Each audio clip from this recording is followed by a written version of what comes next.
Hello friends and fellow VEDSies, I'm still in my teacher clothes. So I'm going to go take care of that right now. Ah, much better. And now I'm going to do this. As most of you are probably well aware, I have been growing my hair out for quite some time. But now I want to let you get one last look at it because when I next turn on the camera, it'll be gone. Now, some of you might be thinking right now, yay! And some of you might be thinking right now, no! And some of you might be thinking right now, whatever. But here I am. I've been shorn. The long hair was starting to really bug me. And so, yeah. It was, however, just barely enough for me to be able to donate to Locks of Love. So, yay for that. And now that you've seen me shorn, I'm going to take you back in time before I was shorn so I can talk to you about other things. Bye.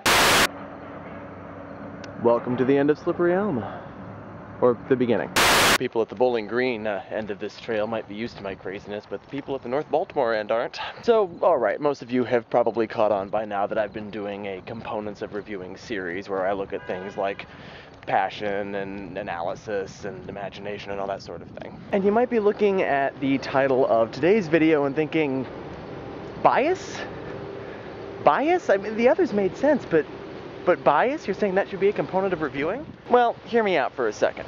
I made a video last year or 2 years ago, I can't remember exactly when, where I talked about how important preference was, and reviewing in particular, about how reviews ultimately really just come down to your opinion, what you think of something. And you can try to be objective, and you can try to be fair, and you can try to, take all of your own personal feelings out as much as you can, but ultimately, it's still going to come down to what you think of it. All of this is to say that it's not so much that bias should be a part of reviews, it's that you don't have a choice.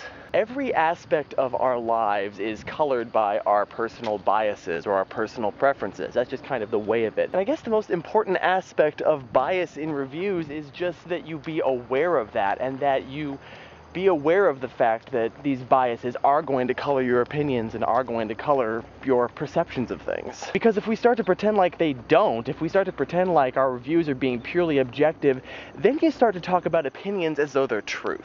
And that's the thing about each and every one of my reviews. It is an opinion. It's my opinion. It's not an opinion that everyone has to share. It's not an opinion that everyone has to agree with.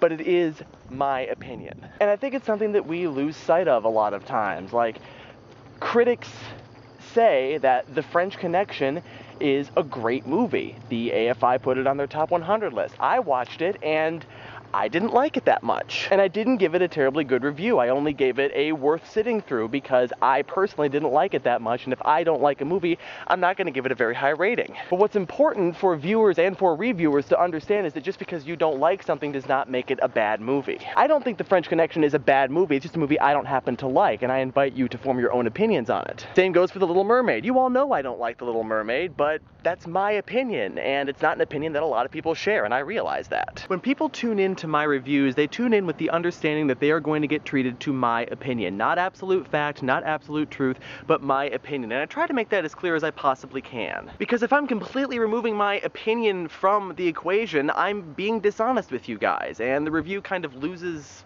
life. So it's about finding that balance between letting the bias into the review, but not letting the bias drive the review. Kind of the same with passion. And with that, I got some filming to do before people start walking by, so see you tomorrow, VEDSies. And this one's for Alicia. Tostas. GIF that.